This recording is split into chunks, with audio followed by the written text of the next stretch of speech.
करेंगे एक ऐसा पीएसयू स्टॉक जिसकी प्राइस अभी भी 100 से कम है। और दोस्तों मैंने ये स्टॉक आपको 1 जनवरी मतलब जो जनवरी मंथ था 2024 का उस मंथ में ही आपको बोला था कि यहाँ पे आपको इन्वेस्टमेंट डेफिनेटली करना चाहिए बिकॉज़ आगे चल के ये हमें काफ़ी अच्छा खासा रिटर्न देगा।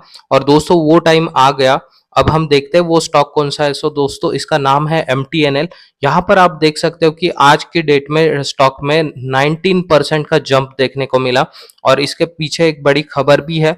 बट दोस्तों मैं आपको बताना चाहूँगा कि ये स्टॉक मैंने आपको 28 रुपीज़ पे सजेस्ट किया था और तब मैंने उसमें आपको बोला था कि यहाँ पे आप कुछ स्मॉल क्वांटिटी डेफिनेटली ऐड करके रखो बिकॉज़ गवर्नमेंट सेक्टर जो है अपना वो 4-5 सेक्टर पे बहुत ज़्यादा फोकस्ड है।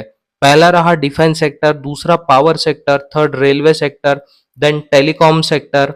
ये जो सेक्टर है दोस्तों इस पे और इंफ्रास्ट्रक्चर सेक्टर, तो इन पे गवर्नमेंट बहुत ज़्यादा फोकस्ड है। तो यहाँ पे डेफिनेटली जितने भी टेलीकॉम के प्लेयर है स्पेशली पीएसयू स्टॉक, वहाँ पे हमें अच्छी खासी रैली देखने को मिलेगी। तो आज के एपिसोड में मैं आपको हर गवर्नमेंट सेक्टर से रिलेटेड और प्राइवेट सेक्टर से रिलेटेड जो टेलीकॉम की कंपनीज है जहाँ पे हमारा फोकस रहना चाहिए वो सारे स्टॉक आपको बताऊंगा।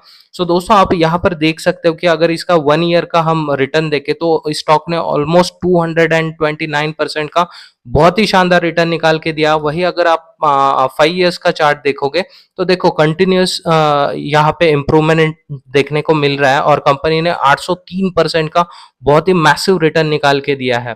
बट दोस्तों यहाँ पे एक अच्छी चीज ये है कि अगर आप इसके मैक्स चार्ट पे चले जाओ तो कंपनी अभी अपने लिस्टिंग प्राइस से बहुत नीचे चल रही है और इसका आपको पी भी देखने को नहीं मिलेगा। तो यहाँ पर अगर आप नए निवेशक हो तो डेफिनेटली यहाँ पे किसी भी पॉइंट पे एंट्री कर सकते हो जब तक ये स्टॉक अपने लिस्टिंग प्राइस से नीचे है तब तक यहाँ पे एक बाइंग के लिए अच्छी अपॉर्चुनिटी है।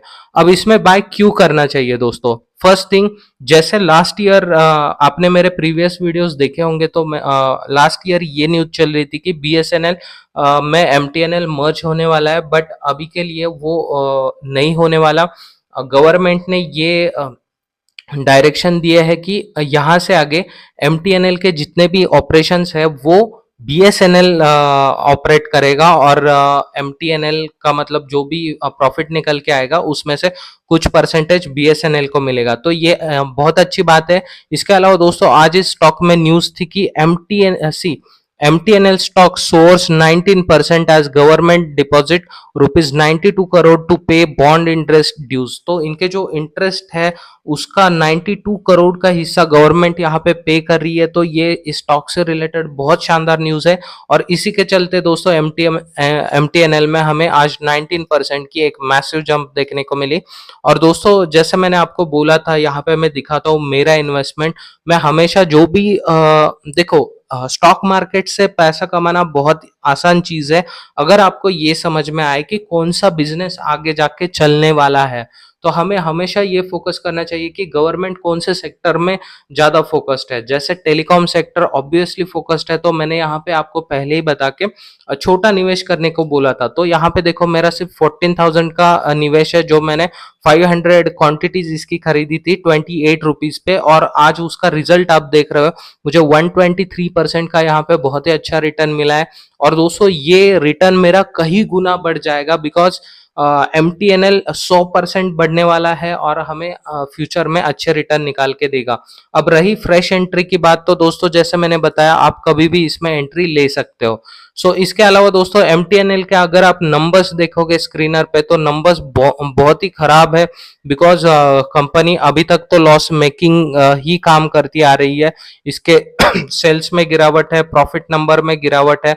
बट दोस्तों क्योंकि टेलीकॉम सेक्टर पे गवर्नमेंट फोकस्ड है तो यहाँ पे डेफिनेटली हमें चेंज देखने को मिलेगा क्योंकि अगर आप सारे पीएसयू को कंपेयर करो तो पिछले ईयर से पहले जितनी भी गवर्नमेंट कंपनीज थी वो लॉस मेकिंग थी। बट जैसे ही बीजेपी गवर्नमेंट ने बोला कि हम पीएसयू पे काम करने वाले हैं, पीएसयू स्टॉक अच्छा रिटर्न देंगे, जो हमारे पीएम का स्टेटमेंट था उसके बाद से सभी पीएसयू स्टॉक अच्छा परफॉर्म कर रहे हैं।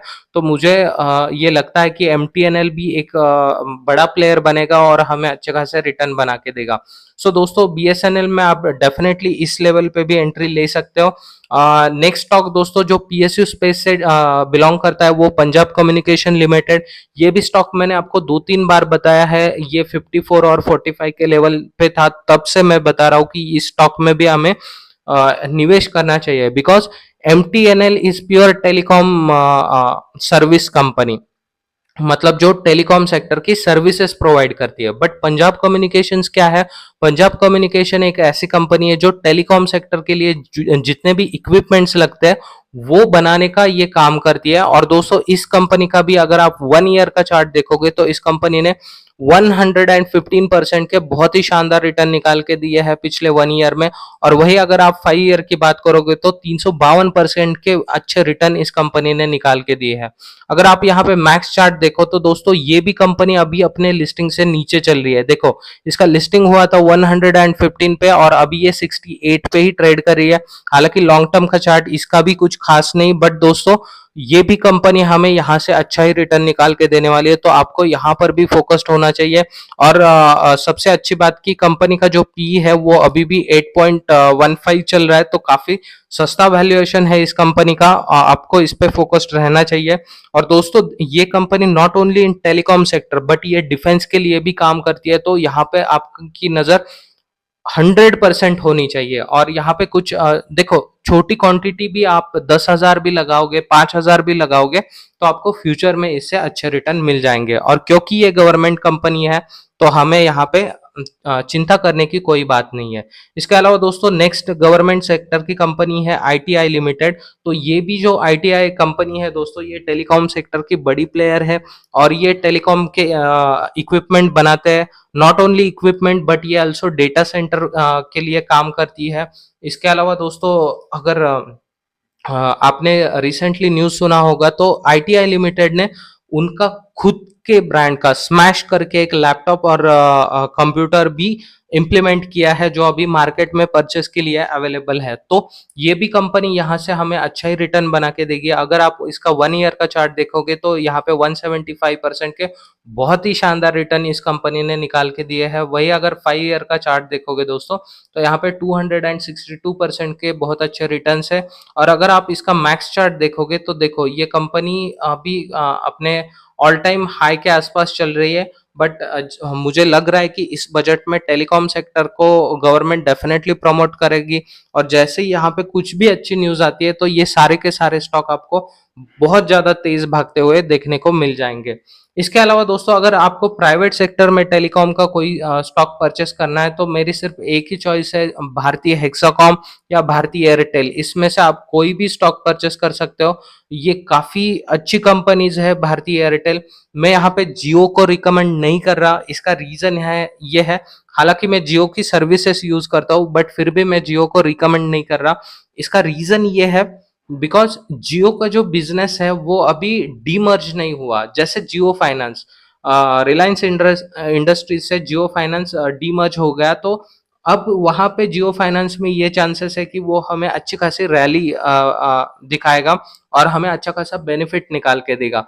तो वैसे ही जब जियो का बिजनेस रिलायंस इंडस्ट्रीज से डीमर्ज हो जाएगा तब हमें वहां पे डेफिनेटली निवेश करना चाहिए, बिकॉज तब जाके हमें जियो में अच्छा खासा बेनिफिट मिलेगा। बट भारतीय हेक्साकॉम का वैसा नहीं है, ये प्योरली टेलीकॉम सेक्टर की सर्विस प्रोवाइडर है।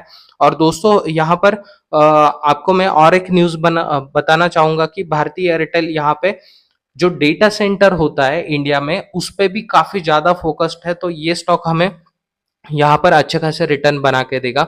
सो दोस्तों ये थे आज के स्टॉक। अगर आपको ये इन्फॉर्मेशन अच्छी लगी हो तो एक लाइक करें, सब्सक्राइब करें। आपके कुछ क्वेश्चंस हो तो आप मुझे कमेंट सेक्शन में जरूर बता सकते हो।